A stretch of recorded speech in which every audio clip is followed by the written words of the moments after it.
This week's episode of Still Untitled, the Adam Savage Project, is brought to you by Squarespace. Well, did you watch the Super Bowl? Yes, I did. Did you see those, the Jeff Bridges commercials? Yes, I did. Explain to me what's going on there. Jeff Bridges made an album. It's called Sleeping Tapes. Okay. It's music to help you sleep. Jeff Bridges narrates your sleeping experience. He talks about humming. He talks about walking through the woods. It's kind of amazing. You can buy it from a website that he made using Squarespace. It's that easy. Like a full-length album of Jeff Bridges' dulcet tones of the dude. Like it is a narrated sleeping experience. He comes on, talks to you about how sleeping is important, how people don't get enough of it. I highly encourage you to check it out. All right. And again, Dreaming with Jeff. Dreaming with Jeff. Check it out. He made that website also using Squarespace. Made with Squarespace. If you want to buy the album, it's pay what you want. You can get it for. You can get the money goes to charity, all of it. So I suggest giving a normal, reasonable sum of money. It is pretty amazing. It was made with Squarespace. The whole website's made with Squarespace, including they have this cool tape player. Because it's the sleeping tapes. And it looks like an old cassette tape with a play, pause, fast forward, rewind button on it. So weird. It is very, very skeuomorphic. But like I said, it was all made with Squarespace. If you want to build a website with Squarespace, you can go to squarespace.com, sign up, and use the offer code Untitled to get 10% off and show your support for this podcast. Now on with the show. Welcome to Still Untitled, the Adam Savage Project. I'm Will. I'm Adam. And I'm Norm. So I was perusing Reddit yesterday. As one does. As one does. And somebody was saying, help me convince my boss that we landed on the moon. Oh, my God. Did you see this one? That's No. find a new job. Like, that's just get out. You're not going to fix that problem. And his boss's argument was, I've been to Cape Canaveral. I've seen that thing. It is a piece of junk. There's no way that landed on the moon. So he's using the Douglas Adams cricketers argument. Hey, these people who waged the genocidal war across, no way this spaceship flew. Yes. Right. Exactly. Oh, God. And somebody in there used an argument, which is one that I came across recently, which I greatly appreciate, which is the burden of proof isn't on you to tell him. The burden of proof is on him to tell you. That is actually super true. Let's be clear where this argument lies. Pretty much everyone in the world agrees we landed on the moon. So if you don't agree, it's not up to you to say, hey, prove to me we did. No, we're pretty much convinced of that. It's up to you to prove to us. And by the way, just seeing the ships, yeah, they do look crunchy. NASA is a handmade, everything in NASA is handmade by people. Bespoke to space. When I visited the spaceship room in Huntsville, Alabama, the spacesuit room, that's the best part about seeing all that stuff is that being a machinist and a maker, I can see the maker's marks on everything, and it's beautiful.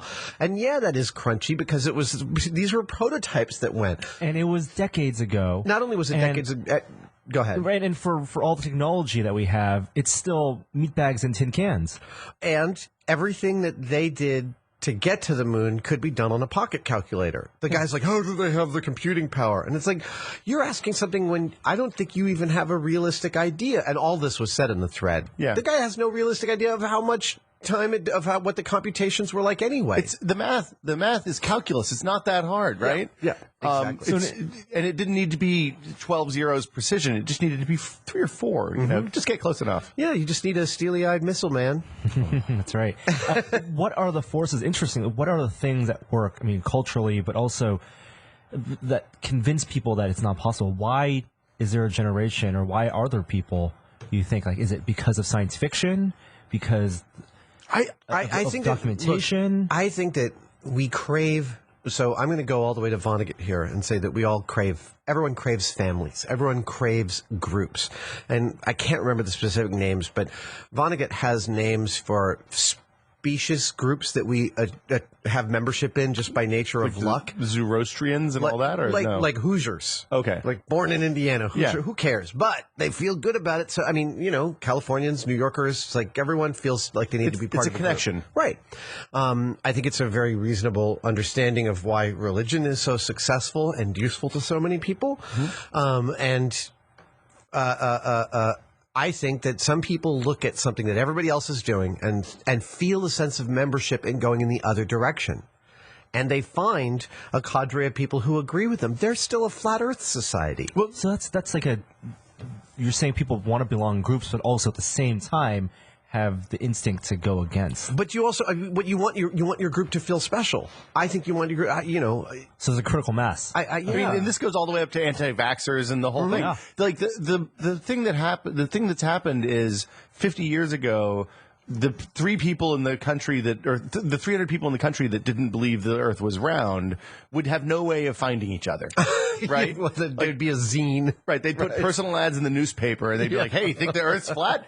Come by Wilshire Presbyterian Sundays at 2." Man. And now you just Google it, and everybody finds themselves, and there's message boards and Reddit subreddits and all that stuff. So I got to interview. This is a little bit of a tangent, but I got to interview Miranda July on stage a few weeks ago. And if you don't know who she is, you guys know. She's a writer. She's a filmmaker. She's an actress, and she does really interesting, complicated, and by complicated I mean difficult to take sometimes. I don't get it. Work, yeah, no, in every one of these genres. But I submit that if you really give in to what she's doing, she's actually working on a kind of a very long, deep meditation on connection, on human connection with each other, and the weird ways in which we do it, manipulate it, and find ways to find comfort in it. So there's a book she has called It Chooses You that she wrote while she was finishing a screenplay, I think, for the movie The Future.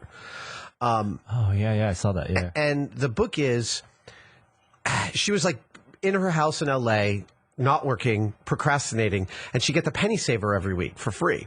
And LA still has a penny saver. The penny saver is the weekly newspaper that has all the deals, and it's like free classifieds, right? Yeah, free classifieds, exactly, right? And in this age of Craigslist, there's very few of these left, but she perused the penny saver, and she would call people and ask them if they'd be willing to be interviewed about the object they had for sale. And this is a book-length set of interviews with people who are selling like a pair of jeans for $15 or, an old umbrella. I mean, for like $8. And she'd go to their house and talk to them. And it was really unique because she was kind of shocked in the book that almost everyone she visited didn't have a computer.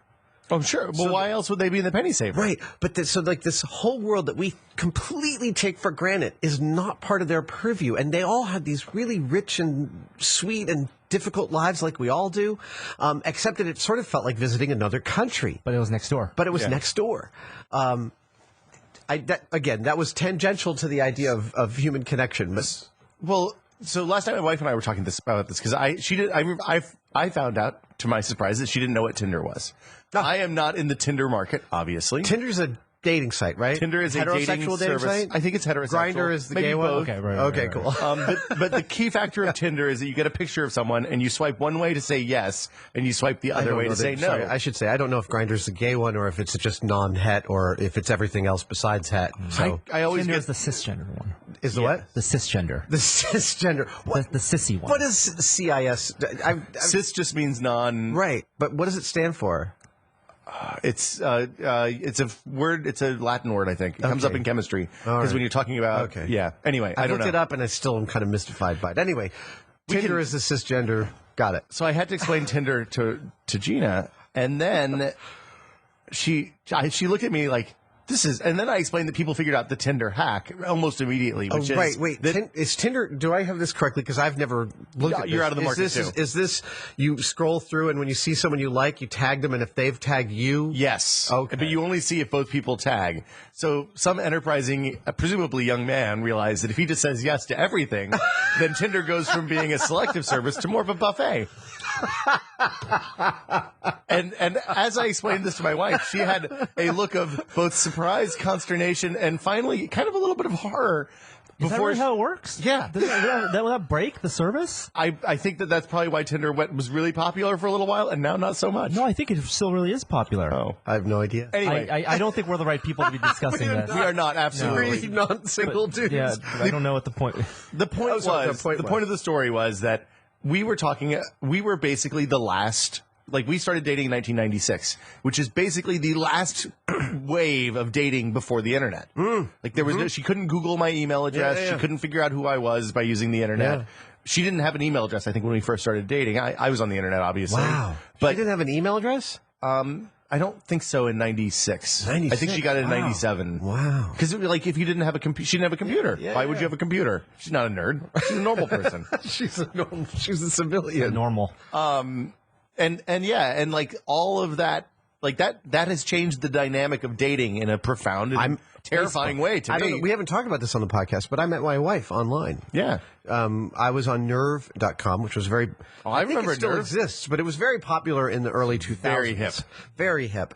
And she was on Salon.com, dating site, but they both used the same backbone. The same, what do you call it, API they're from all- Spring Street networks. Many of them are all owned by the same company. Yeah, but back then I think those two were different than the other ones. They were more. They had a very targeted audience. And so, that was one where you sent out your ad was put at the top of search results in direct proportion to how recently you'd edited it. So one of the ways you could game the Nerve system was by editing your profile by a letter or a consonant or a piece of punctuation every single day. Okay. And That's weird. That seems like Like, if you're going to try to game that type of system, well, you just want here was I did a bunch of dating that you should read that as too much through Nerve in the 2002 2003, and then somewhere in late spring 2003, I was like, you got to get your act together. You're doing this show called Mythbusters. You don't know what you're doing. You got to figure out your job. You got to hunker down. So I completely gave up the dating. I gave up everything, and I just concentrated on making season 1 of Mythbusters. And we wrapped that in I believe somewhere around November 10th, 2003. okay. So this is before you were a known quantity. Oh yeah. Well, Okay. the show had been airing. Okay. The show had been airing. Yes, the show had been airing for since the summer. Okay. So yeah, it was just starting to get known, and you could go see it because we had been making a bunch of episodes. But I assume people like you were starting to get the side eye. Hey, did I go to high school with you? Yeah, there was. Yeah, But people didn't like. Now you walk down the street, people kind of November of recognize you. 2003 was about the point when I started to get stopped on the street on a daily basis. Okay. So we wrapped in New York on the 10th. I went out dancing at a Bulgarian disco with my friend Tammy, and we had one of those epic sort of crazy New York. She's one of my oldest friends. Bulgarian disco. I'm not even going to ask. We'll have to talk about that some other time. Freaking awesome. It was just crazy scene. And I stayed up all night, like drinking coffee and talking about, shit, and then got on a plane, headed back to San Francisco, and came back to San Francisco to find a message in my inbox on Nerve, so if you're a dude, you almost never get message. You're sending out all the messages. And this was before like winking and half messaging and all the various things that happen. I have no idea. You said a bunch of words, but then I know them individually, but together they make no sense. Right. Somehow there's something more than just hey and hey. Now there's all these variations on hey. layers, which is culturally shielding you. Yes. But they're just the same thing. Right. And they're also sort of like Tinder, right? There are ways to let each other know that you're sort of interested, and you can anyway. In a low risk way. So there was a message from this woman Julia, and I messaged her back. We got on the phone and we went on a date. Our first date was a week and a half later or so. That was like, I knew by the end of the first date that this was somebody really special. And by the end of the second date, I was pretty much just holding my tongue to ask her to marry me. Wow. I swear, it really was like that. We were married less than a year later. Wow. Oh, that's awesome. Yeah. And we have several friends who met online. Several friends, couples who I have a bunch of friends who met online at this point. It's and been married more than a decade. the first one got married in I think 97 or 98, and I was like, well, that's not going to last. And they have 2 kids, happily married. The kids are getting ready to go to high school or college or whatever. They want to get in on that early testimonial money. Yeah. Right? A buddy of mine in New York in the early 2000s got contacted by Nerve because, according to them, for a period of time in 2002, he had the most popular Nerve ad of any man. That's fascinating. Now, and he was freaked out by this. Yeah, that's not. He was like, I don't want to talk about this. You're gonna muck with my mojo. Now the thing is he's a screenwriter. He's an amazing writer, and his profile was beautifully written, and it had all the kind of pathos and complication that he does, and so you really got that. So, like when people saw it, this was a guy who. So I don't know if you remember, but Nerve would have a flavor of the week, like a profile they'd put up of like someone particularly awesome every week at the top of their site. He would show up in San Francisco, look at the flavor of the week, messenger, and have a date with her. Wow. Right? Like I was like, that's some game right there. Cause I was flailing all over the place. By the way, I'm a basket case when I'm single. I was a basket case. I mean, I was a terrible single person. At heart, you are very clearly a nerd. The Miranda July story you told of people who, and her interviewing people who posted, for sale items physically on paper, tangibly. It's same thing could be said for, I think, outside of Craigslist, there are people who still post personals that way, and that would be really interesting. I'm sure American Life is done.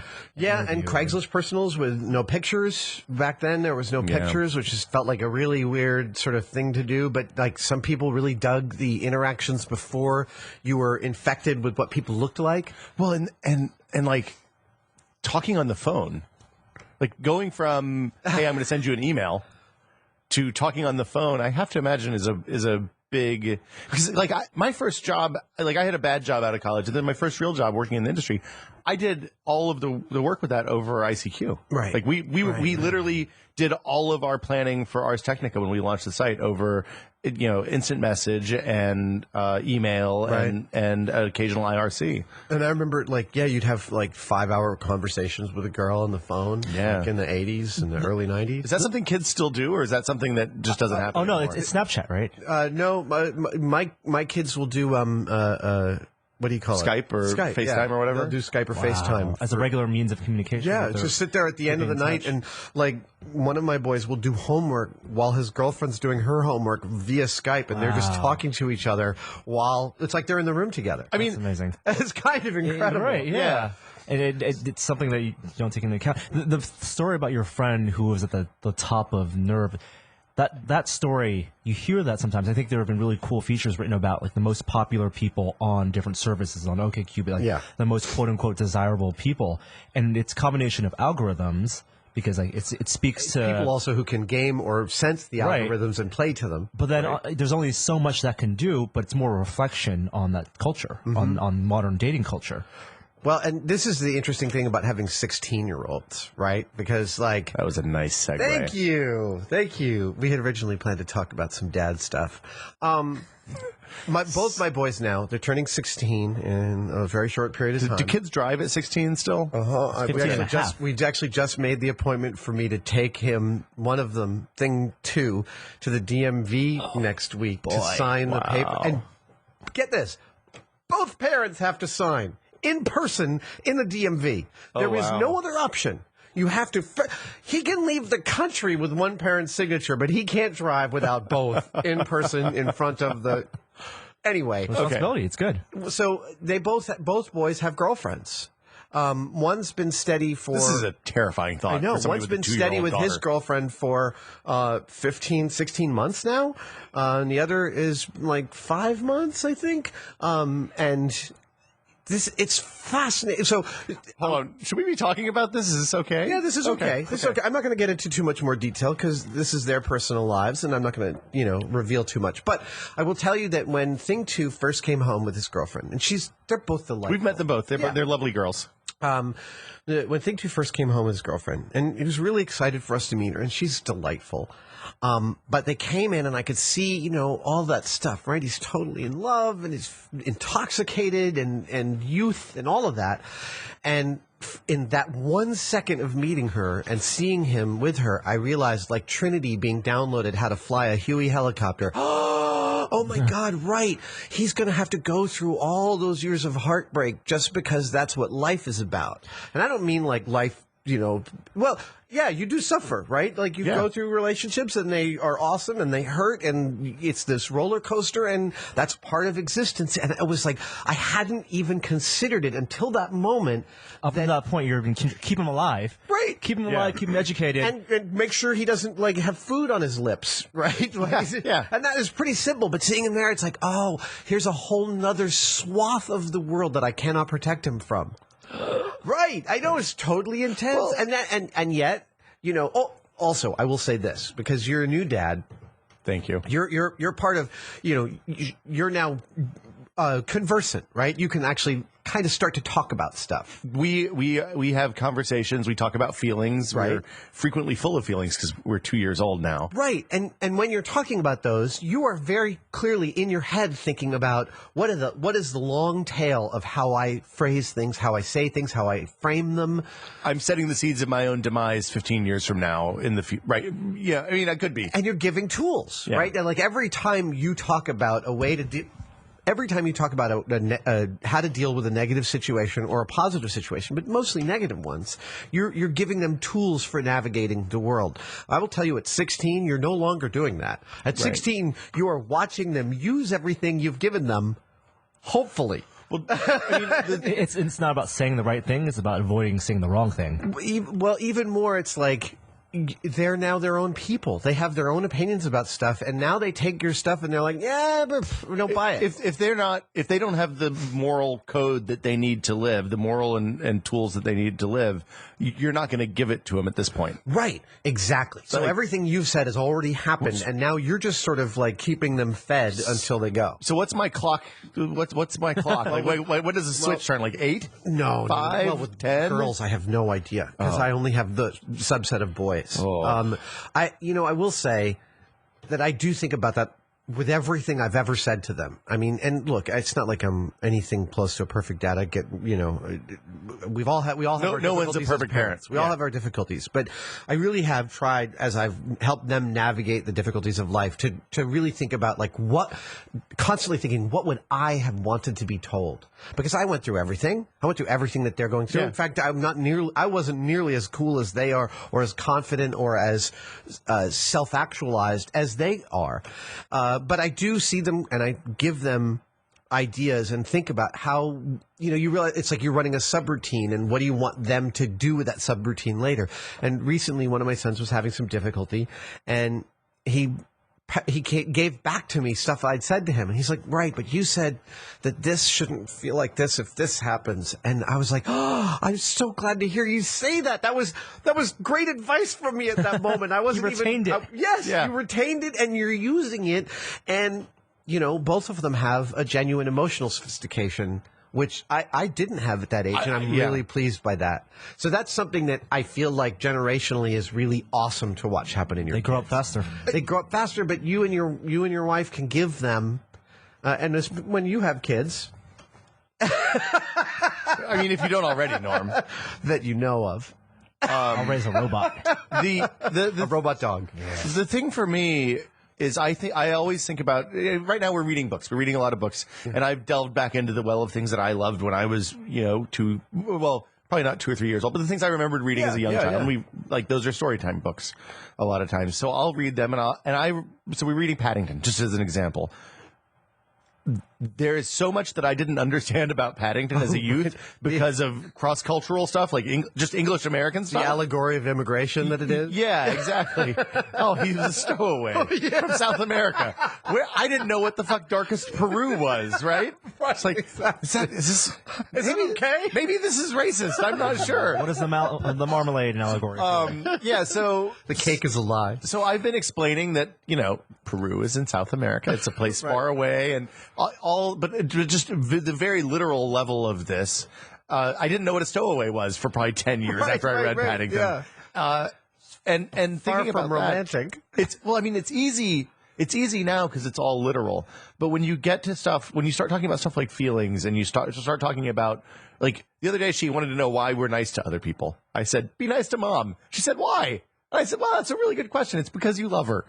And you want her to be happy, and being nice to her makes her happy. Yeah, and it's read just Machiavelli. It's also going to help you with the other side of being nice. I think that's Lies all the way down. Yeah.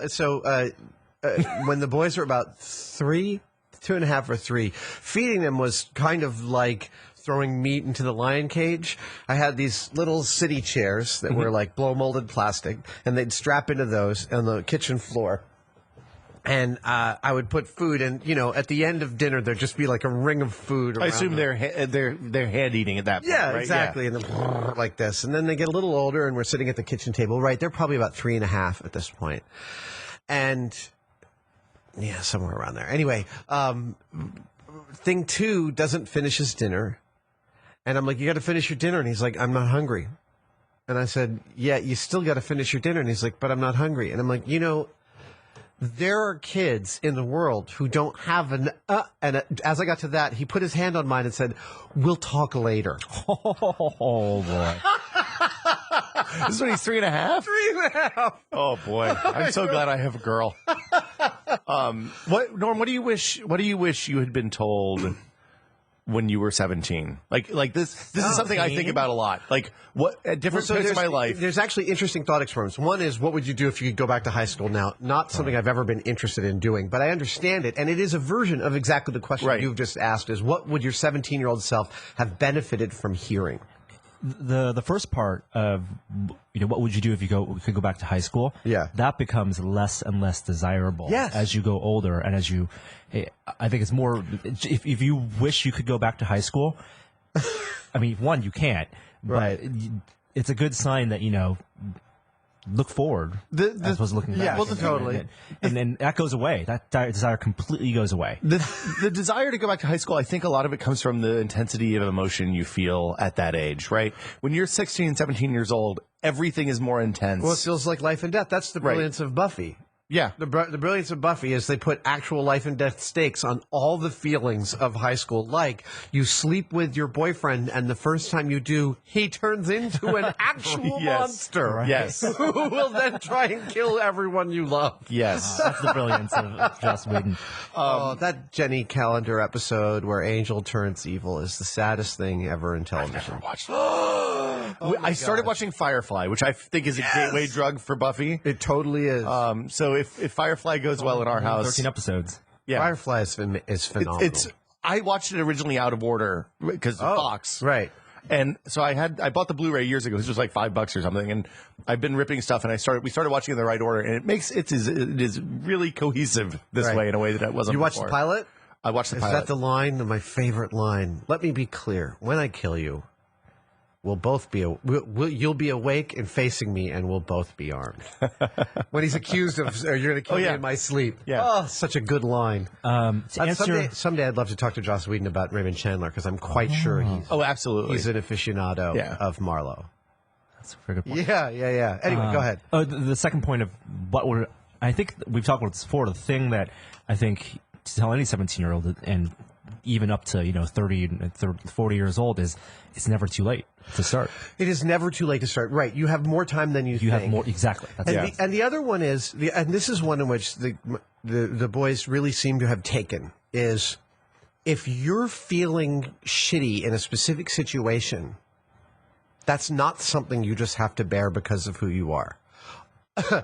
In the 70s, I didn't feel like there was anybody really paying attention. My parents were very encouraging and very loving and all of that, but I felt very lonely. And so there was a lot that I just took and swallowed because I thought, well, this is the way things are. And I made it really clear to the boys, like, if you are dealing with someone and you are feeling crappy, you don't have to keep feeling crappy. Now, this presumes you haven't, done something horrendous. Wronged them in some way. Right. And, also we all will. That's just part of being human. But really, for the most part, you don't have to just endure feeling shitty. You have the right to ask to be let out of that, or to, talk about it, or to process it in some way that you don't have to feel crappy about it. And they both really have a solid sense of self and right and wrong. And that's just so great to watch. I think it makes you feel like everything else can fall into place. And that's the goal, right? Is that you don't have you don't have a kid that has self-destructive feelings or feels like they have no future or any of that stuff, and that they can go out and do whatever they want. And I know they're empathic. And I know we have to wrap this up soon, but just to make it clear, like what I just said is lovely and it's totally true. It is exciting to watch my boys at this. I say this from the vantage point of failing at parenting all the time, including even last night. Both my wife and I, in 2 separate occasions, got overly angry at a boy, and the other one stepped in to make the situation a little lighter, and then we resolved it. But like, you know, it's not to say that any of this has been part of a grand plan. It's like most of the time you still feel like you're chasing a giant like balloon across a landscape. Do the best you can every day, right? And you're in a privileged position where you have twins, where the best thing you can do for them is to make sure they have each other. This is Says true. Norm, who is a twin. Yeah. This is true. And you know, there was a long period where they did not get along. Currently, they are very important to each other, and in ways that I don't even understand. And I really appreciate that about seeing them that way. I think that's as good a place as any to wrap it up because we have 32 seconds left. Okay. See you guys next week. Thanks for watching. Bye. Bye. This episode of Still Untitled, the Adam Savage Project, was brought to you by Squarespace. They're the ones who have a service that allow you to build websites pretty easily. Someone like us, or even Jeff Bridges, as we mentioned earlier, can build a website. Have you listened to the tapes yet? Not yet. I'm going to try it tonight. Yeah, you should try it tonight. Highly recommended. Nightmare or awesome. I'm going to go ahead and tell you, the soothing, dulcet tones of the dude will lull you to sleep. And if you want to build your own website with Squarespace, you can. They make building websites fast and easy. You don't need to know any web stuff. Like, you don't have to have Notepad even. You can just go in, use their editor, build a website that looks awesome like Jeff Bridges' website, and support Still Untitled by using the offer code UNTITLED when you sign up for Squarespace and get 10% off. See you guys next week. Bye.